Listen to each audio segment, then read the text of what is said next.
Hi, Mrs. Magdalena. Do you know who I am? Ako si Angela Medina from Manila News Network Online. It's nice to meet you. Nakita ko yung reporter, si Angela Medina. Ano ang ginagawa niya rito? May dinalaw si Magda rin. Anong plano ni Angela? Minsan, yung the one for you, nasa harap mo na. Katulad mo. Gusto ko, te. Di pa ba obvious yun? Sorry, MJ Pero hindi ko priority yun. Dahil Ben kay baby? Kilala mo si baby. Lahat ng gusto ko sa'yo napunta. Ikaw yung yumaman. Ikaw yung mahal niya na mamsi. Ikaw yung gusto ni Jonah. Si Jonah, tinutulungan niya lang akong mahanap yung kapatid ni Ate Diana. Yun lang yun. Speaking of baby, narinig niyo na bang latest? Yung paborito mong anak, Papsi, kasabot si Jonah. Tinutulungan yung peke niyang ate mahanap yung isa pang nawawalang kapatid? Beth?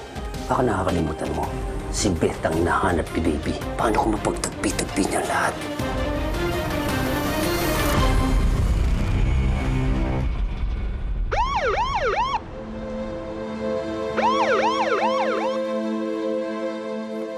Seryosong-seryoso ka dyan, Buka. Ano ba yung binabasa mo? Incident report nung nakawan na nakaraang buwan. Nakapagtaka lang eh. Bigla-bigla na lang na-drop yung kaso ng pagnanakaw sa loob ng bahay. Samantalang nung nakaraang buwan, halos araw-araw may insidente na rin. Amaya na yan, Bok. Kain na tayo. Oo nga, di pwede, Bok. Mawawala na ako ng leads kung sino yung pumatay sa tatay ko. Sigurado ako na may kinalaman yung pagkamatay niya doon sa nakawan ng araw na yan. Hindi pwedeng mamiss ko to. Kailangan kong hanapin isa-isa. Hindi ako titigil hanggat hindi ko nahanap kung sino yung pumatay sa tatay ko. Sige, bilang ka na lang namin ng pagkain. Pagbalik namin, tulungan ka namin dyan. Salamat. Sige, Bok.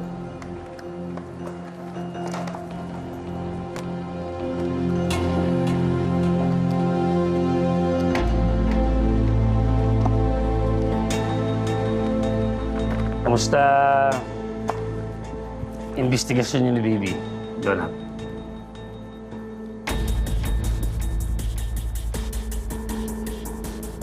Huwag ka na magmaang-maangan pa.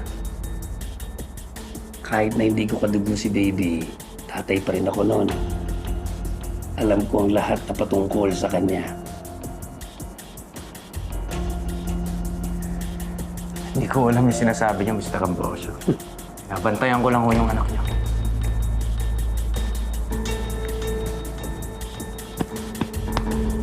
Sa mukha ko pa talaga ikaw magsisinungaling no? Tibay mo rin bata, no? Sabihin mo na. Dali naman ako kausap Tsaka sa lagi na to, mabait pa ako. Hindi mo magugustuhan kapag nagalit ako.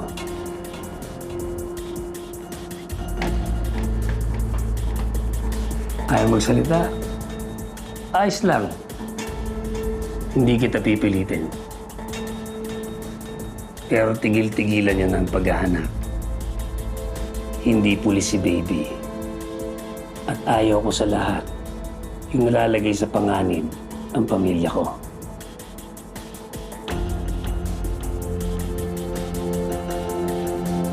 Oo naman, Sir Badong. Pangako ko sa inyo, nababantayan ko si Baby. Ligtas ho siya sa akin. Siguraduhin mo lang. Bok! Tawag ka ni Chief. Saglit lang, Mr. Ambrosio.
Nag-reply na yung inquiry at surveyor. Ready na daw sila ma-interview. That's good. Yeah. Pa-schedule na natin, Vera. Okay. Ate, pinatatawag mo daw ako? Oo, baby. Kamusta pala yung huling bisita niyo kay Magda? Olats pa rin eh. Tikong pa rin si Magda. Don't worry, may naisip ako. What if ipa-advertise natin yung paghahanap kay Beth? Magpapa-interview ako. Ulit? Saan? Sa lahat. Sa lahat na makikinig at saka manonood sa atin. Pasasabugin natin yung balita sa paghahanap kay Beth. Tapos pupunuin natin lahat ng patungkol kay Beth sa lahat ng media websites at news. Gagawin ko ang lahat if that's what it takes to find her.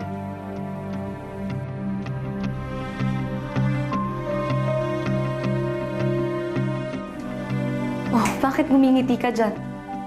Masaya lang ako para sa'yo, te. Eh, nitong mga parang araw simula na nakausap mo si Magda, medyo na-depress ka.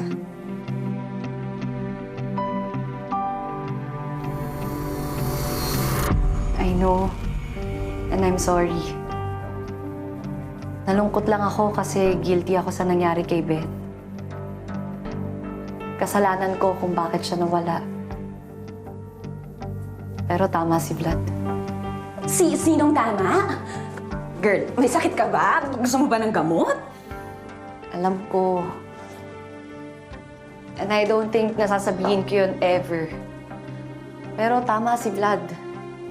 Yung mga problema ko sa kumpanya at sa paghahanap kay Beth, it's not about me. Hinayaan ko na lamunin ako ng guilt ko. And it's not helping anyone. Lalong-lalo na sa paghahanap kay Beth. Kaya saka na ako iiyak at magigilty kapag kaharap ko na si Beth. Tutulungan kita sa paghahanap. Ano bang pwede kong gawin? Ituloy mo lang ang paghahanap. Kayo ni Sir Jonath. Malaking tulong na yun sa atin. Kayo ang dahilan kung bakit nakita natin si Magda.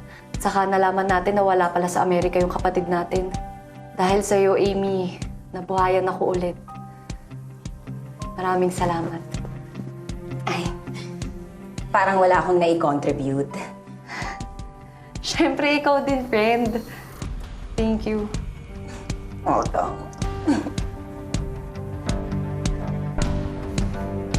Hindi dahilan yung search para pumalpak sa Investor Summit. At hindi rin dahilan yung Investor Summit para itigil yung paghahanap kay Beth. Basta kasama kita, Amy, kaya kong gawin lahat.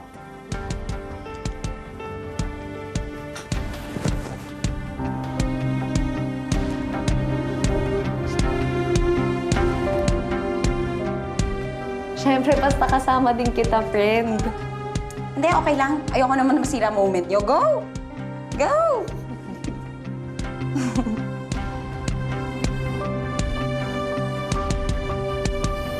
Hindi ikaw si Amy at hindi sa'yo yung bracelet na yan.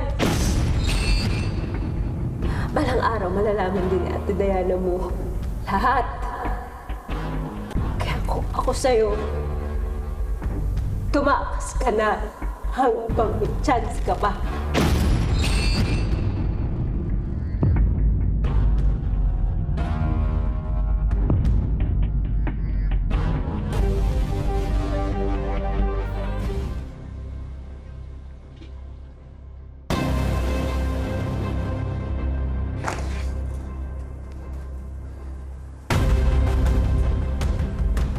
Paps, tapusin na natin to. Ilayo mo na si baby kay Diana. Bumalik na tayo ng probinsya sa Gumaka. Dali natin yung mga bata. Hindi pwede. Lubog na tayo sa pagpapanggap. Hindi na tayo pwede umatras. Utang na loob naman.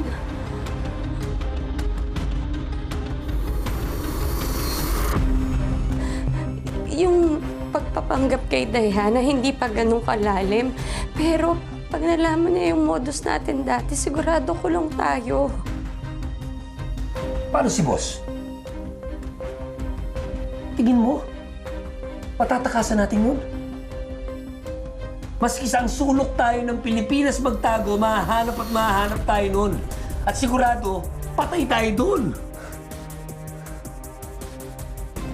Paps, kayang-kaya mo yun. Matatakasan natin yun.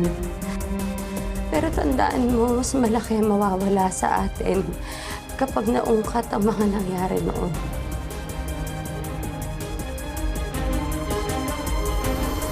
Magda, dala mo na yung bata? Oo.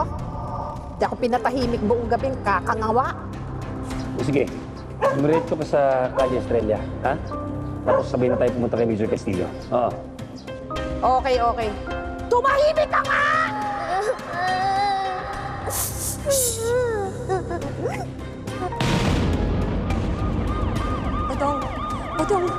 Badong, may mga parak. Magda, sandali. May mga parak dito. Dumiretso ka na kay Major Castillo. Doon tayo magkita, ha? Okay, okay, okay. Kaya na Major Castillo tayo. Quiet!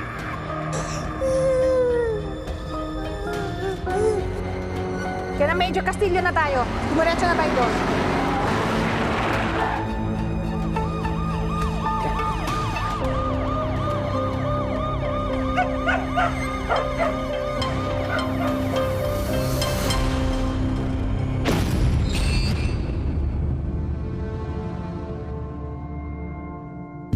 Paps, takas na tayo.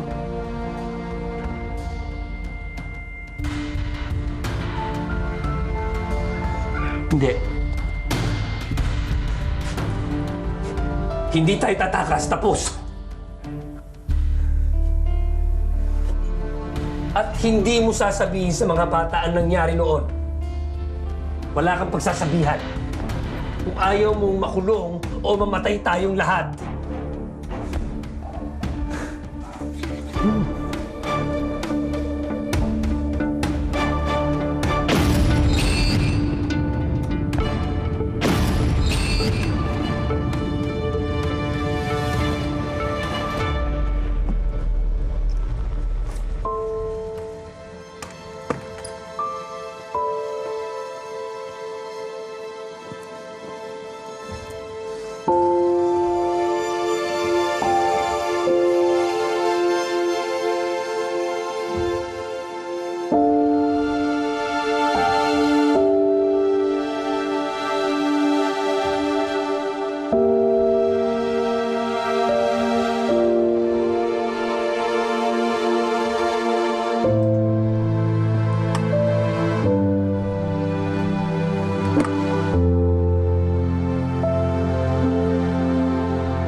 Sakay na, dali. Oh, naik! Kansaderos! Alis na! Naik! Kansaderos! Naik, kansaderos! Wala na!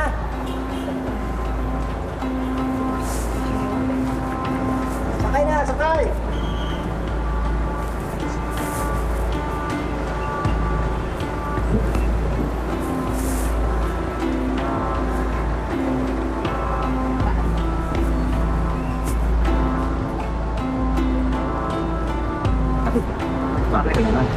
Mapit ka na.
Osam!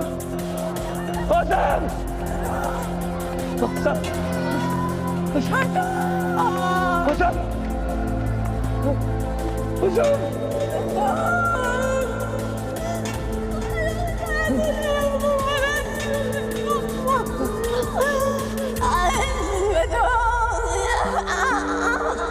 Tulong! Tulong! Sir, kanino anak mo to? Anak namin ito, Bok. Bok! Parang awa mo na. Tulungan mo naman ang pinis ko tayo sa ospital. Kailangan niya ba dala sa ospital? Bok, pulis din ako. Bade! Tumawag ka na ng ambulansya!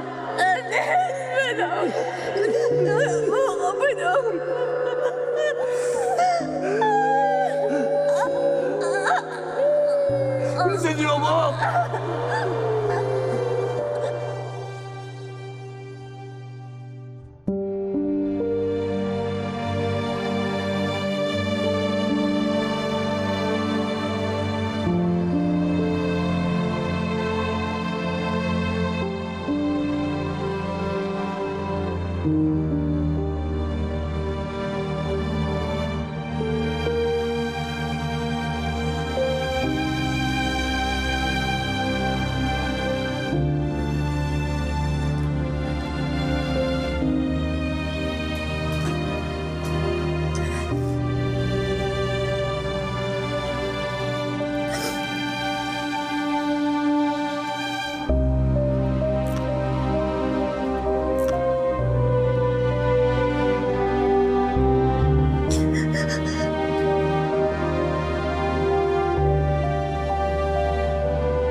Bago mong misyon?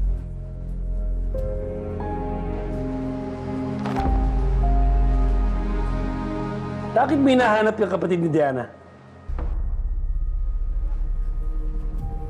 Gusto ko lang siyang tulungan, Papsi. Hoy, hindi mo tunay na kapatid yun. Kami! Ang pamilya mo! Eh, gusto ko lang naman siyang tulungan mahanap yung kapatid niya. Ano bang masama doon? Bakit ba?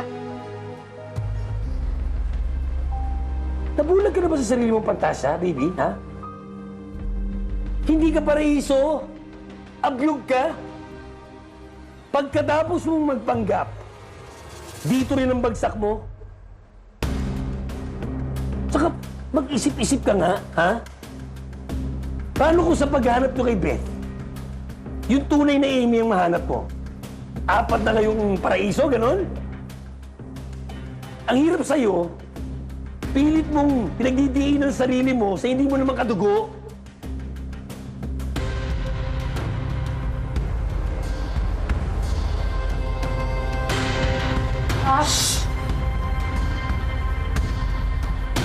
Hoy, kayong 3. Itatak nyo sa mga kukote nyo, ha? Pwede naman namin kayo iwan sa busa. Pero anong ginawa namin? Kinupkup namin kayo, inalagaan, pinalaki. Pasalamat kayo, binuhay pa namin kayo eh. Sino ba kasi nagsabing kunin niyo kami? Eh, di sana nga iniwan niyo na lang kami kaysa utang pa namin mga buhay namin sa'yo. Ano ko nga? Papalag ka na! Hey! Papsi! Sipitan mo yan! Papsi! Ha? Papalag ka na! Tawa mo ko!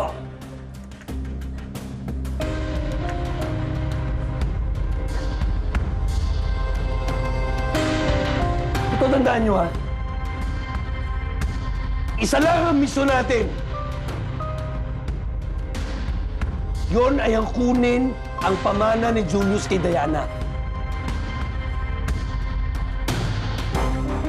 Kapag may isa sa inyo sumabit, sabi tayong lahat. pare-pareho tayong dadamputin sa impyerno. Tandaan niyo yan!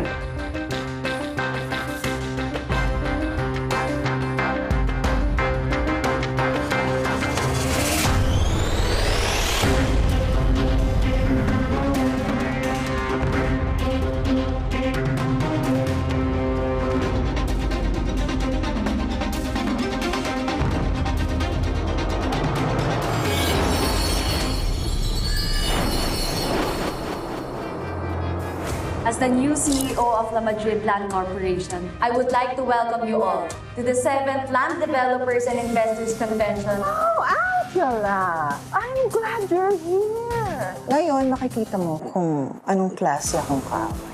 I eat threats for breakfast, Judge Sebastian. Enjoy the buffet.